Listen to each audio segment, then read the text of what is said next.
have a Big Ten title game rematch. Number 3 Penn State hosting number 6 Oregon for their annual whiteout on Saturday night. Penn State has won 6 straight whiteout games. However, we know James Franklin in the big games, it is always a hot topic of conversation, right? And as mentioned, Oregon beat Penn State 45-37 in that Big Ten championship. Last season, Penn State allowed the most points in that game, in any game since 2016 in the Rose Bowl versus USC. Oregon has also won 22 straight regular season games. So we are going to preview this matchup. We always know whiteouts get a little crazy. We're going to talk with Chip Patterson here and Danny Kanell. Oregon beating Penn State last year at the Big Ten championship, and Penn State let up a whole lot of points in the process. So, DK, I'll come to you first here. What do we know about this version of Penn State, this version of Oregon for Saturday that might, have a little bit of a different outcome, if you will? Yeah, I think these two teams are a totally different complexion, right? I mean, Penn State does have a lot of returners, but they also lost a lot of pieces there. They're also breaking in a new defensive coordinator in Jim Knowles. And I would say maybe even a little bit more concerning, they haven't been as impressive as they've been in years past versus, in their first 3 games this season. The best thing that I think you have going for Penn State, because a lot has been made of James Franklin's record versus top 5 teams. Good news, Oregon is ranked number 6, so this won't count for them, and maybe this is one that actually they can get going in the right direction. But Drew Aller's back. He's been a little bit underwhelming so far, but it almost feels, and Chip, I'm curious to know what you think about this, it almost feels like they've been using this as a preseason, kind of playing with their food a little bit. The urgency hasn't exactly been there, but now in a whiteout, it's time to see if they can flip that switch when the lights come on. Yeah, and thankfully, DK, they've got a little bit more familiarity than you might think, because new defensive coordinator Jim Knowles, oh, wait, he went against Oregon and offensive coordinator Will Stein twice last year, once in the regular season and then, of course, again in the college football playoff. I think this is a great example of some of the new rivalries that we have in the Big Ten, because Penn State and Oregon played for it. They're playing in one of the biggest games of the early season here, and who knows, maybe we'll see them meet again in the Big Ten championship or in the college football playoff. So kind of a nice modern Big Ten rivalry between schools that are on way opposite ends of the map. Literally opposite sides of the country. So Oregon, the 6th ranked team, they've won 22 straight regular season games. We can just list off all the accolades there, but it still feels like, Chip, they're playing with a chip on their shoulder, if you will, when they think of that absolutely embarrassing CFP outing that we saw last season. Yeah, that's not who they were. The final result, the way they started, is not representative whatsoever of the team that was 13-0, the only unbeaten team as we entered the college football playoff. And I do think that motivation comes from the top down. It comes from Dan Lanning, and it comes from this staff. And they've been able to impart that on a group of leaders that really have had to step up. Guys like Dante Moore, who backed up Dylan Gabriel all of last year. Guys like Mateo Uiagalelei, who's kind of always been waiting to emerge as one of the most dynamic players in college football. It has been something that has made it easy for Oregon to be able to play a little more hair on fire than I think Penn State has had, because while Penn State came in with all the accolades and all the notoriety, Oregon's been having to prove that last year was not a mirage, and I think that is what's led to a lot of the lopsided scores that we've seen from the Ducks so far in their 4-0 start.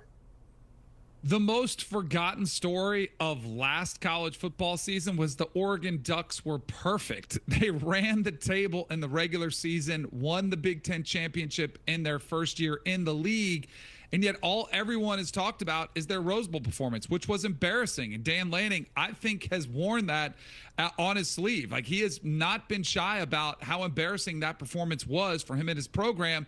And they have had that chip on their shoulder, Jacqueline. They have played a little bit irritated because they want to get that taste out of their mouth, and they have been absolutely annihilating their opponents. Sometimes you can have good losses in program history. Sometimes they play out throughout the course of a season. You have an early season loss, sort of motivates you to raise your level of play to another level. I think the Rose Bowl, as ugly as it felt and as bad as it felt for Oregon Duck fans at the time, I think that was a good loss because of what it's meant for this team, for their focus, for their motivation, and for their mindset approaching this season. All right. And guys, when we were talking about the Big Ten and the quarterback situation for multiple teams, there was a lot of them that had question marks and sort of unproven quarterback situations.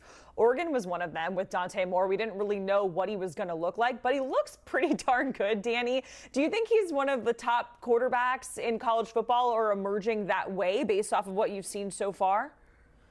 Jacqueline, I think he's at the top of the class of the first-year starters, like the guys that we had expectations for. There have been so many big names out there that had more offseason hype than Dante Moore. It was kind of like an afterthought probably because his freshman year, when he's forced into action as a true freshman at UCLA, it wasn't spectacular. He struggled with interceptions.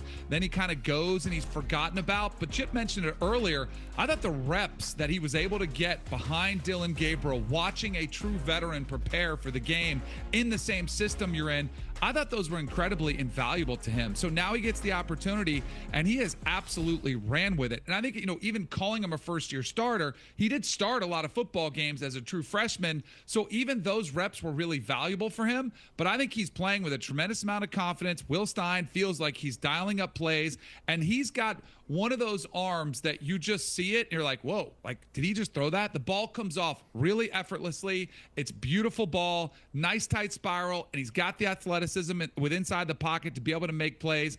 He could be at the end of the season, Jacqueline, one of those quarterbacks that's the top of any class at the end of the season. But to me, this is the type of prove it where you can announce yourself to the national scene, hey, I'm one of the big boys in this game. No one's been paying enough attention to me, but of course you have to go out and prove it first.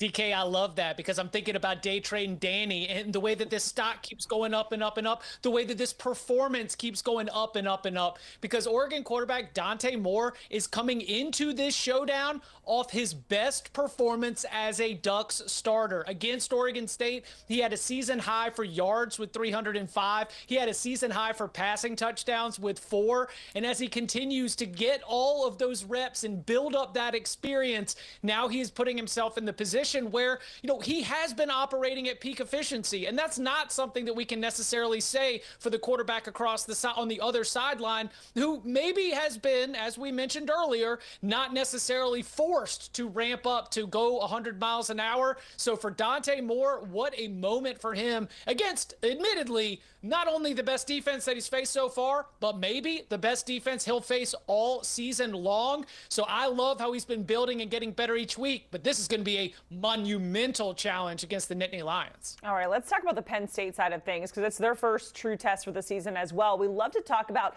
James Franklin, top 5, top 6 opponents, James Franklin in the big moments, but the stat splits for Drew Aller against, ranked versus unranked is really not the best either. So, Chip, what do you think a win here would do for Drew Aller and Penn State in this environment with all the stakes that we're talking about here? Jacqueline, it would answer my biggest doubt about whether Penn State can win the national championship. Because what you just saw on the screen is one of the reasons why I acknowledge all of Drew Aller's tools, and I love to watch the way that he is able to perform in many games on Penn State's schedule.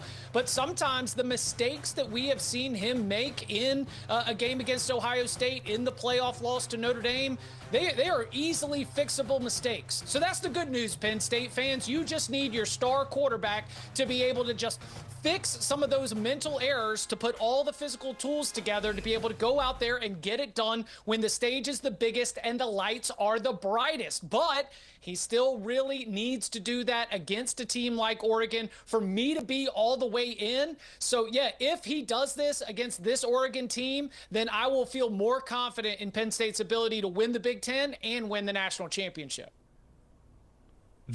Coming into the season, I didn't think there was another player with as much pressure on him to rise to the occasion than Drew Aller. I mean, so many people had this Penn State team, myself included, to win the national championship, and it was based on a faith, a belief that Drew Aller would take that next step in some of those big games. Well, through the first 3 games, it's been kind of pedestrian. Granted, he's working with new wide receivers as they have a slew of them in there for the first time, but you would have hoped it would have been a little bit crisper going into this game. game.